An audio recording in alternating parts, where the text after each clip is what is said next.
Well, good Saturday morning, everyone, and greetings once again from Radio Wasteland Records here in Midland, Michigan. Weather-wise, let's start off like that. It's a typical mid-Michigan fall day. Kind of dreary, some rain. Look like snow clouds to me, but we're not quite there in the temperatures yet. But it's going to look like it's going to be a great day to stay inside, spin vinyl, and or stop by the store and pick up some vinyl to go home and spin vinyl. So hopefully you're going to do something to enjoy yourself today at the very least. But here we have, mid-October already and some nice fall-like conditions. Snow's not too far behind though, just so you know. I'm looking forward to that though. I love fall. This is the time of year. I recently found out though that what am I, 58 now? I'm allergic to pumpkin spice for some reason, like allergy reaction allergic to it with the wheezing and coughing. Not that that's a bad thing, but Kim made some pumpkin spice bread just to try it out. And I'm like, nom, this is so good. So no pumpkin spice lattes or anything of that nature for me down the line. But otherwise, I dig fall. I like wearing heavier clothes. I like it when it's a little cooler outside. The leaves are going. Can maybe use a little sunshine, but we'll take what we can get. All right. So what do we got to say? Some hellos this morning. Some folks chiming in already. Rick on the west side. Rainy morning in GR2. I looked at radar. Yeah, the west side of the state is enjoying the same type of weather that we've got here. Pat saying good morning to everyone, as does Betty from Toledo checking in and saying hi. So it's got a little bit of a busy day today. So let's go ahead and get right to some of that. First and foremost, let me give a quick update on the Record Store Day Black Friday stuff. As we talked about last week, and as I've kind of put up on our social media, our orders for the Black Friday stuff were due just the other day. So we've got them turned in, and now it's kind of up to the allocation gods to decide what we get down the line. But we took all of your requests to heart and in consideration, and we put in for the stuff that you guys asked for. So we'll see where things go. Now, some of the stuff, I think by far, just so you guys know, the most requested item for us this year was the Limp Bizkit release, which not surprising, I guess, but by far more of you requested the Limp Bizkit release than anything else on the list. There were a few others in close second.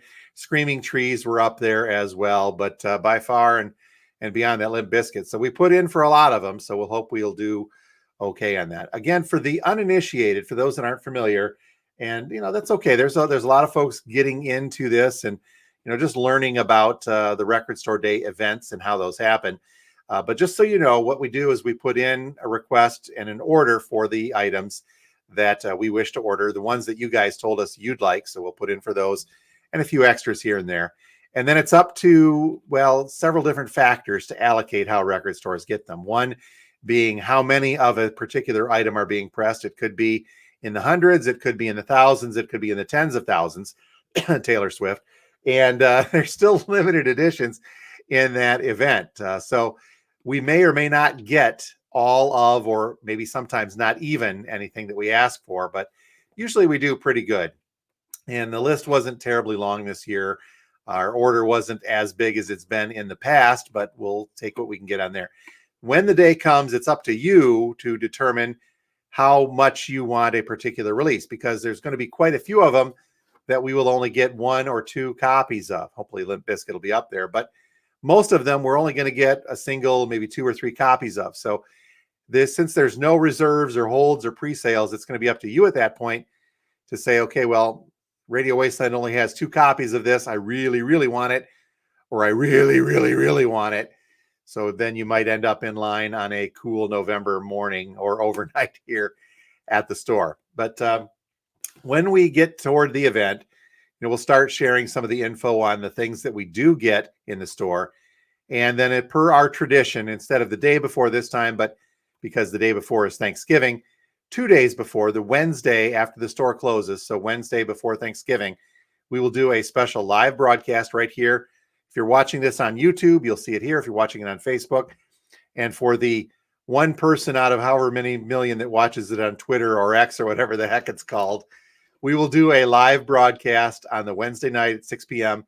and cover everything that we've got in the store. We'll talk about availability. We'll talk about pricing. And from there, you can make up your mind, an informed decision, if you will, on how you want to play that. We are going to open up at 8 a.m. on Black Friday. We kind of stagger this. I know some of the other stores in the area open at different times as well, but that way you can kind of make your choice and say, well, if we're going to go here, then here, then here to try to get all the things you want, you can kind of stagger those opening times out. And I'm not sure. I think Kish over in Bay City said they're opening up at 11. Not sure what the folks in Saginaw are doing, but we're going to be open at 8 per our normal time on Black Friday. Now, one of the other things we didn't talk about, and I'll start getting some more info on this out, is that following Black Friday is Small Business Saturday. Now, we take that kind of seriously here as well.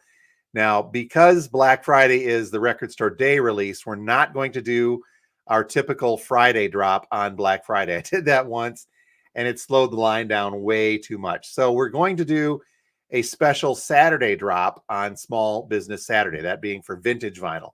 All the Record Store Day stuff will come out, and the new releases will come out on Friday, but I've got a special vintage drop planned for Small Business Saturday, the day after Black Friday. So stay tuned for that.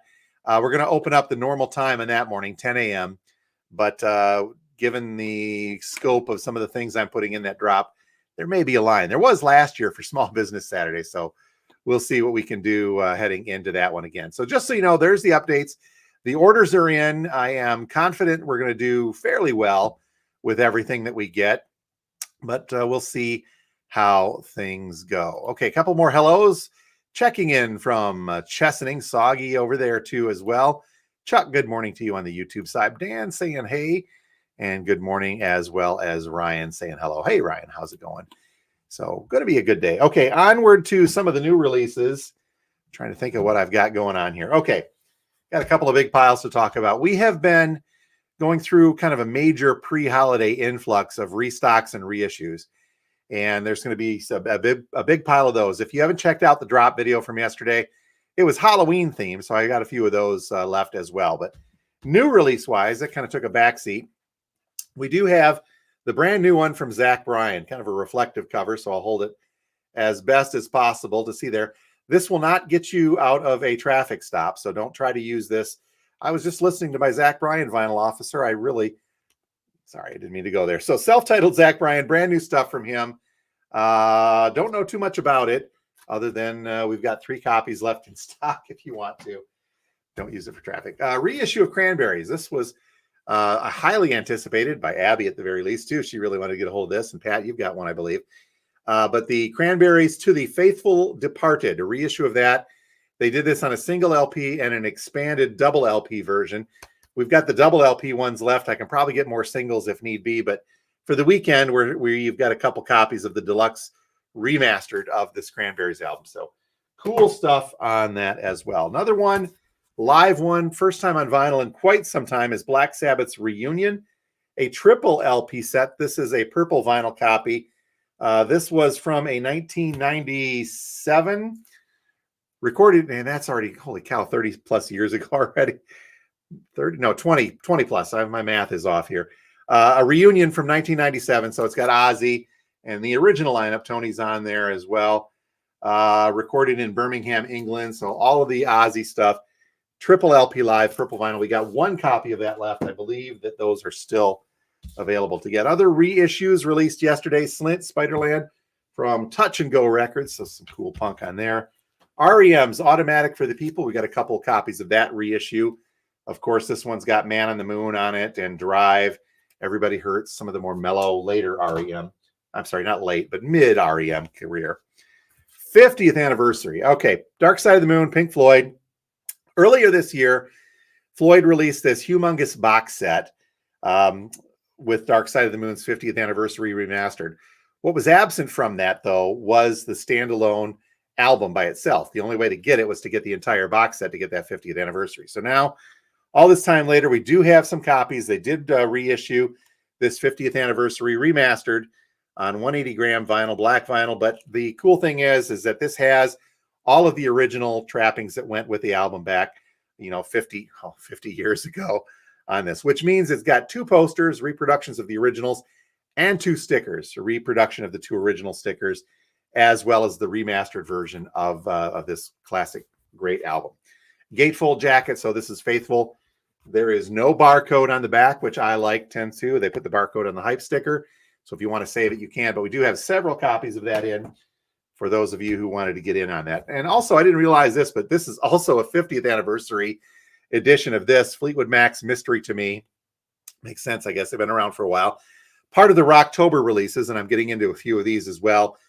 This one is on Ocean Blue vinyl, a very good Fleetwood Mac album. This is the transitional period for Fleetwood Mac, after the super Brit blues infused, but before Nixon Buckingham and got in there and they changed their sound. But you can tell that the sound is changing on this. This has got the McVies as well, Christy singing on here. So it's kind of that in-between phase before they went really, really big, but it's got some sound from each of them, at least for me, at least. I think it's got some sounds, a little bit of that bluesy stuff in there as well, but you can tell that this is beginning to creep toward that very poppy Fleetwood Mac sound.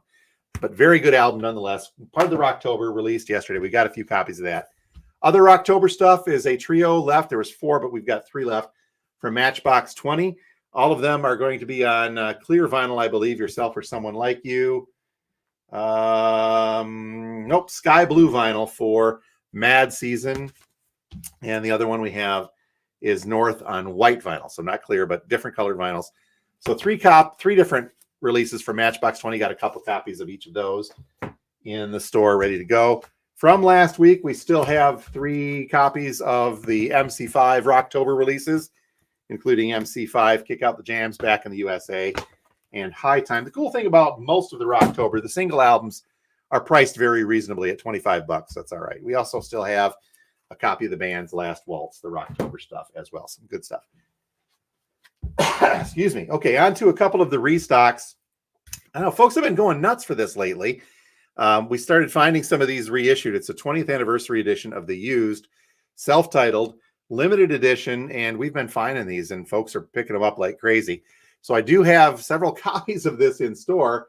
It's a double LP and coming in about $36. Not too bad for that as well. But this one, I'm not familiar with these guys, but I'm being educated because so many folks are going nuts when they find this thing. So we do have several copies of that ready to go. Also restocked Wet Leg. I'm going to play this in the store today because I dig that album.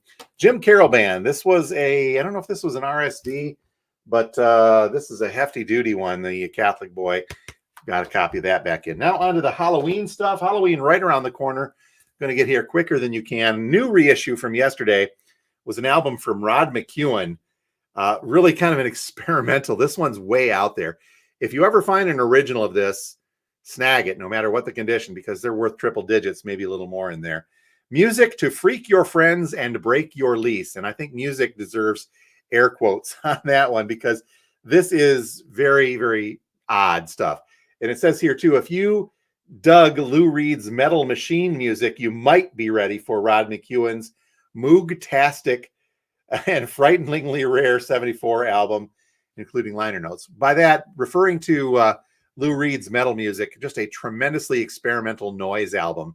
And that's what this is. It's got the Moog mixed in.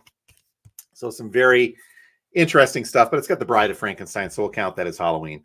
Also, we've got a Halloween for rock and roll people, Halloween music for rock and roll people. So some very cool garage rock, I believe, on there. And then soundtrack-wise, I've got a copy of the Rocky Horror Picture Show. This one on red vinyl. I had one. This one's reserved. Kevin's going to get it, but I can get more. This is the Rocky Horror Picture Show original London cast album. So that one is spoken for, but they are still available. And then speaking of that, we've got a little Shop of Horrors soundtrack as well. Now, on the used side, just a couple things to point out. Speaking of Little Shop of Horrors and Broadway cast, got a copy of the original cast album. This was from '82. No Rick Moranis, but Ellen Green is on this. She was in the cast one for a while in the early '80s on this. So very fun stuff. Feed Me, Seymour. Fastway. If you're into some Fastway, this is a soundtrack for Trick or Treat, the movie with the original soundtrack by a musical score by Fastway. I love the front says, what are you afraid of? It's only rock and roll. So very rare one, has been reissued, but this is an original one, so it's up there a little bit. Also put out yesterday some good hard rock from Dust. And I'm trying to remember. There's if my history on this is rough. Somebody was educating me yesterday, but Dust features a Mark Bell, who went on to become Marky Ramone, the band before the Ramones in Dust. So this is some heavier rock, but also kind of a very cool, rare one as well. And then speaking of rare, put this back out. This is a Moondog. If you're into Beefheart or the Weird Zappa, this is up there with it. Yeah, this is Moondog 2. So odd stuff to go with your Halloween. And then finally, I just wanted to clarify this. You may have seen this one in the vinyl drop, the vintage drop. This is called Free Tibet. Tune in, turn on Free Tibet by a group called Ghost, but not the Ghost, not the current contemporary The Ghost. This is a Japanese experimental psych rock band from the 90s. So this is some odd stuff as well. I haven't listened to it, but I did a couple clips online, but it's out there, man. So check that out. But it's not The Ghost, but it is Ghost. Therefore, Halloween-y. All righty. So there is a quick look at what we've got in the store. Check out that vinyl drop video from yesterday if you're curious what else might still be here. Bruce saying good morning. Hey, going to see Bob Dylan tonight. Very, very cool. Enjoy that show. It should be a good one. He's not going to be around forever, so soak that in whilst you can. All right, I believe I'm up on time. Don't forget our merch available in store and on the website. We still have some of our Live, Laugh, Long Play bags from the Jim's Being a Smart Aleck collection. And so we'll get into that very quickly. Okay. On that note, I'm going to wrap it up. I see somebody outside waiting to get in. Good thing I locked the doors. I'm learning here so they don't come trembling in on us. We are at 716 George Street, just north of downtown Midland. Open today, Saturday, from now until 6 p.m. And then tomorrow, Sunday. We made it through Friday the 13th, so Saturday the 14th and now the 15th. But Sunday from 12 noon until 5 p.m. As always, check out our website, radiowastelandrecords.com, for all sorts of cool stuff, and find our link to the merch page from there as well. And as always, please feel free to like, subscribe, comment on not only this video, but all of our other ones. That helps the YouTube algorithm recognize us and say, we do exist. You are important. You mean something to us. All right. I'm rambling, folks. You all have a great weekend. Get out, enjoy yourselves, stay in and enjoy yourselves if you're not into the rain. But stop on by if you'd like to and say hi to us. Either way, we hope you have a great one. And we will talk to you live next week from Radio Wasteland. Oh, heck, I almost forgot. Our new release show today, and then possibly the podcast with Steve Carlson on Sunday, just announced, and I just found out about this yesterday, that there are multiple cover variations of the new Rolling Stones coming out next week. This boggles my mind, but we'll chat about it. I'll put that across in the new release show later this afternoon because it's an interesting one. And then on Sunday, we'll talk about how interesting it is and quite possibly a money grab. Not that they need more. Okay, check those out, and I'll let you guys go for now. You have a great one, and we'll talk to you next week from Radio Wasteland. Thanks again.